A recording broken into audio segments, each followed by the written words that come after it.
الله الرحمن الرحيم والصلاة والسلام على سيدنا محمد. معكم مراسل قناة الحياة الإقليمية لايف عم خالد للتين الشوكي، وعضو مؤسسة مصر لحقوق الإنسان من قدام نادي الطيران. هنكلمكم أهو وإن شاء الله ربنا يكرمنا إن شاء الله وندبوا نماذج محترمة. وإحنا كلنا أنا عن نفسي ما نتكلمش غير على الشباب وعلى الناس اللي هي الغلابة اللي زي حالاتي. وتحيا مصر، تحيا مصر، تحيا مصر. بسم الله الرحمن الرحيم. معكم عم خالد للتين الشوكي مراسل قناة الحياة لايف الإقليمية لايف، ومن قلب مصر الجديدة من أمام نادي الطيران.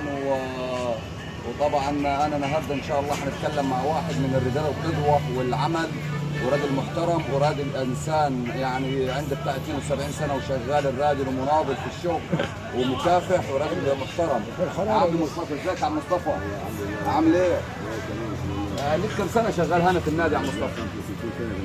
بسم الله ما شاء الله عليك، يعني شغال لي بتاع 30 سنه هنا. بسم الله ما شاء الله عليك يا عم مصطفى. يعني من وانت عندك 13 سنه وانت شغال هنا، شغال عندك ليك 65 سنه من ايام طبعا جمال عبد الناصر. فطبعا عم مصطفى راجل مكافح وراجل يعني راجل بسم الله تبارك الله.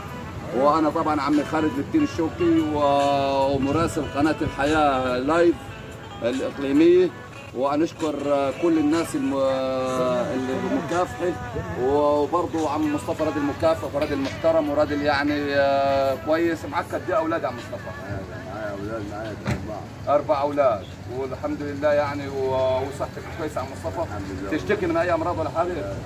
عاوز يعني اي مساعدات، عاوز اي حاجه؟ جزاك الله كل خير. فانا من هنا طلبت ان انا نصور مع عم مصطفى عشان خاطر عم مصطفى راجل قدوه في الشغل وفي الكفاح.